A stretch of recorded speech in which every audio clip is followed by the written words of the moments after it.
Chers amis et famille en Christ, bonjour. Nous sommes le 17 décembre et notre méditation d'aujourd'hui a pour titre Comme un voleur dans la nuit. Il s'agit d'une lettre écrite le 17 décembre 1903 au docteur David Paulson, qui était alors directeur de l'American Medical Missionary College à Chicago et aussi rédacteur de The Lifeboat. Nos versets se trouvent dans 1 Thessaloniciens chapitre 5, 1 Thessaloniciens chapitre 5, les versets 1 et 2. Pour ce qui est des temps et des moments, vous n'avez pas besoin, frères, qu'on vous en écrive, car vous savez bien vous-même que le jour du Seigneur viendra comme un voleur dans la nuit. Nous ne connaissons pas le moment exact de notre Seigneur, mais que ce soit cette année, l'année prochaine ou dans plusieurs années, le Christ nous a dit qu'il reviendrait comme un voleur dans la nuit. Il dit à tous, veillez. Il viendra à l'heure où un très grand nombre n'y penseront pas. Au moment de sa venue, les hommes demanderont, où est la promesse de son avènement? Satan, l'auteur du mal, révèle maintenant son pouvoir parmi les enfants des hommes. C'est son heure et celle de la puissance des ténèbres. Apparemment, il dirige le monde.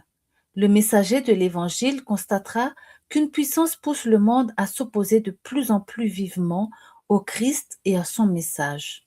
La dernière grande bataille entre les forces du mal et celles du bien est décrite comme une époque de détresse telle qu'il n'y en a point eu de semblable. La violence qui remplira la terre excédera celle qui régnait avant la destruction de l'ancien monde. Satan travaille de toutes ses forces pour faire obstacle à l'œuvre de Dieu.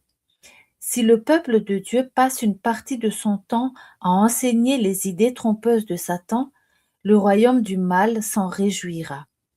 Quand ceux qui connaissent le chemin par lequel le Seigneur nous a conduits écoutent les esprits séducteurs et s'écartent de la foi, le temps et les efforts requis pour réparer le mal qui s'ensuit représentent du temps et des efforts soustraits à l'œuvre de la proclamation de l'Évangile.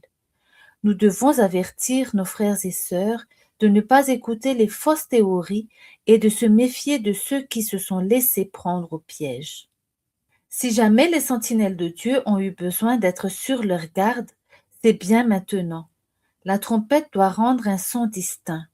Il y aura une proclamation générale de la vérité, la terre entière sera illuminée de la gloire de Dieu, mais seuls percevront la lumière ceux qui ont cherché à connaître la différence entre la sainteté et le péché.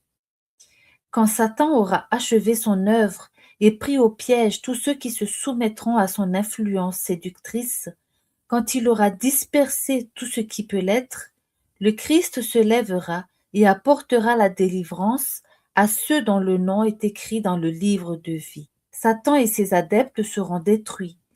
Alors ceux qui auront été intelligents brilleront comme la splendeur du ciel, et ceux qui auront enseigné la justice à la multitude brilleront comme les étoiles à toujours et à perpétuité.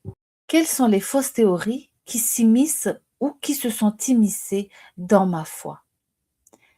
Chers amis et familles en Christ, que Dieu puisse nous aider à ne pas tomber dans les pièges du malin. À bientôt pour de nouvelles méditations.